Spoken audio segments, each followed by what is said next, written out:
Hi all, Miles here from UrbiPod with all of your growing tips and tricks. Today I'm going to show you what to do if your coir peat dries out.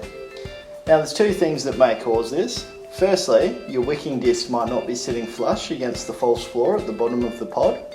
If so, simply adjust the wick so that it's making contact with the other wicks, and this will ensure water flow. You can do this by lifting up the pod and placing your finger up the hole in the bottom. You'll be able to tell if the disc is sitting flush against the false floor at the bottom. If not, simply adjust it so that it sits flush. Secondly, your wicking disc might have dried out. The resin in the disc that gives it its wicking property will concentrate in clumps throughout the disc if this happens, rather than distributing evenly throughout the disc. So what you need to do is you need to take the disc out and you need to soak it in water for about half an hour, and this will redistribute the resin. You can then reassemble the wicking component and then it should work as normal after that.